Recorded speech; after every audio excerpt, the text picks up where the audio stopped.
Gŵyl Wlân Shetland, Morfudd Roberts. Mynd fewn i'r tŷ, rhoi siôl dros ei ffen, cymeryd y babi a mynd â fo allan.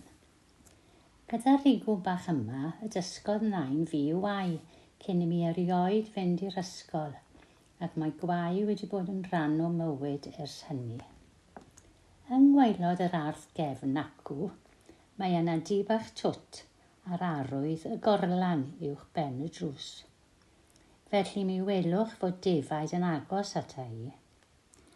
Rydw i wedi treulio oriau lawer yn eistedd yn y gorlan dros y blynyddoedd yn darllen â gwai, ac mae yna lawer i syniad wedi dod yn pendroni dros broblem yno.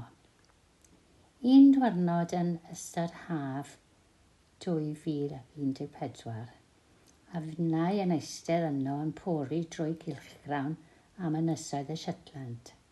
Dyma ddod ar draws erthygl am wythnos wlân yr ynysoedd.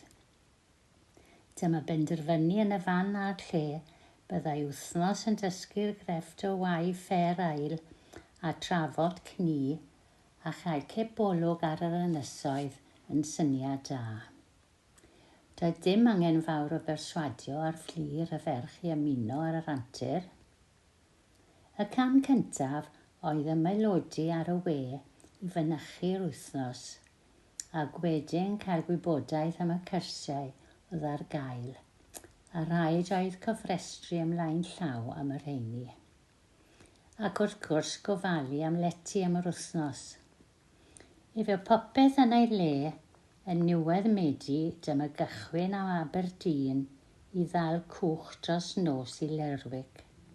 Drwy lwc, roedd y môr yn garedig a chafod noson eitha o gwsg. Glanio yn Lerwick am 7:07 bore Sadwrn. Wedyn yn syth i'r ganolfan swyddogol ar yr harbwr, a sylwi yn sydyn iawn oedd yna ddynion a merched o bob rhan o'r byd yno. Roeddem i dreulio ambell awr yn ystod yr wythnos yn y ganolfan hon yn gwai, cymharu sgiliau, sgwrsio ac yfed te. Wedyn chwilio am ein llety a chael ein hunan mewn pwthyn hyfryd ar lan y môr, hanner ffordd rhwng y maes awyr a'r porthladd. Lle delfrydol a golygfa fendigedig o bob ffenest. Bore Llun, dyma gychwyn ar ein wythnos brysur. Fyny lacso i ddal cwch i Ynys Wolsey a chwrs cyntaf yr wythnos. 2 o'r Iseldiroedd, 1 o Norwy, 1 o Seland Newydd, 2 Americanes a 2 o Gymru. Cymerodd ychydig o amser i egluro i'r gweddill nad oeddem o Loegr, ac mae Cymraeg oedd fflir a fynnau'n siarad, ac y bydden nhw yn clywed llawer arni yn ystod y dydd. Cwrs sylfaenol ar ddysgu gwai ffer ail Ynys Shetland oedd hwn, a chawsam 2 weillen gwai sanne, 4 lliw gwahanol o wlân defaid Shetland a 90 o bwythau. Y nod oedd gwai clustog. Mi fuodd na chryn chwysu yn gwai y cylch cyntaf a chryn ryddhad gweld fod 90 pwyth dal ar y gweill ar ddiwedd y cylch. Wedi gwai rhyw fodfedd go dda, dyma gyflwyno y belt gwai ac eglurio sut byddai'r merched yn defnyddio hwn mwyn cadw un llaw yn rydd pan yn gwai ac yn codi mawn. Cafwyd tipyn o hwyl yn trio'r belt, ac mae gen i un yn y tîm nad yn aml ydw i yn ei wisgo erbyn hyn, gan i mi bellach ddarganfod gweill crwn. Erbyn daeth yr amser dal y cwch yn ôl ar ddiwedd y dydd, roedd gen i ryw dreian glistog wedi ei gwai, a'r cariad at wai patrymau yr ynysoedd wedi gafael. Yn ystod y dydd, daeth cyfle i weld gwaith plant Wolsey, a dyna wledd oedd honno. Plant 10 oed wedi creu siwmperi cymhleth. Bore Mawrth, roeddwn wedi cofrestru ar cwrs gwaith sanau, a ffwrdd â fi efo 4 gweillen y tro hwnnw, a dysgu llawer o driciau eto.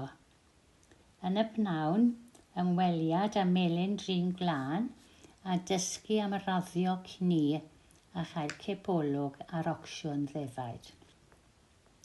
Dydd Mercher oedd diwrnod troi llaw at fferitio nodwydd. Sgil newydd arall sydd erbyn hyn yn boblogaidd iawn. Yn y prynhawn, cael darlith gan un sydd wedi creu ffens i'w gardd gan ddefnyddio llinyn cewyll pysgota i wael les gyda ffolion dal llenni. Ffens sydd yn ddarn o gelf ac yn cadw defaid ar ceffylau bach gwydn o'r ardd.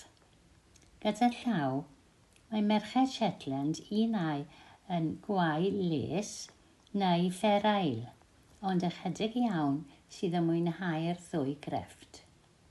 Roeddent yn egluro mai o draddodiad un neu'r llall yr oeddynt a sgiliau'n cael eu trosglwyddio o un genhedlaeth i'r llall. Wrth gwrs, roedd yn rhaid cadw diwrnod yn rydd o gyrsiau i ymweld ag ynys Ynst yn y gogledd sydd yn enwog am ei gwaith les cywrain. Dotio at ddawn y merched i sgwrsio a gwau patrymau les cymleth ar yr un pryd. Tra'n cael cinio ar lan y loch yn gwyliau dyfgu yn hela.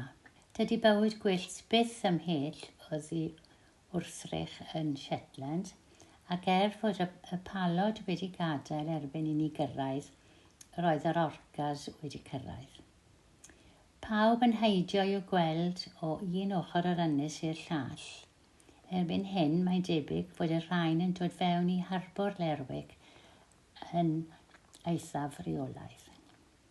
Mi fi'n Peter gwaith ar ymweliad ar Gŵyl Wlân a gwneud llawer o ffrindiau ar hyd y daith. Byddai gormod o ofod yn mynd yma i restru pob cwrs, a dwi'n siŵr y byddech wedi hen syrffedi darllen. Yn flynyddol, bydd y pwyllgor trefnu yn ethol llywydd i'r oel a'r person hwnnw wedyn yn cynllunio cap. Ym mis Mai, bydd y patrwm ar gael i bawb sydd yn mynychu neu sydd ag awydd gwaun. Ar y noson agoriadol, bydd rhyw 200 o gapiau yn cael eu harddangos ac mae hon yn dipyn o sioe gyda pawb wedi dewis lliwiau gwahanol i greu'r patrwn. Yn deillio o'r ymweliadau yma, mae fy niddordeb yn y diwydiant gwlân wedi cynyddu. Erbyn hyn, mae yma stor o lyfrau, bosteri a samplau o gni a digonedd o wlân pur i wau am oes. Mae'n braf gweld fod gwau yn codi ar ei draed eto yng Nghymru, gyda sioe sydd yn mynd o nerth i nerth yn Llanelwedd bob mis Ebrill. Ac yma yn y Wyddrgug, mae diwrnod wedi ei neilltuo bob mis Medi ar gyfer dathlu gwlân sydd yn cyd-fynd â'r sioe fwyd.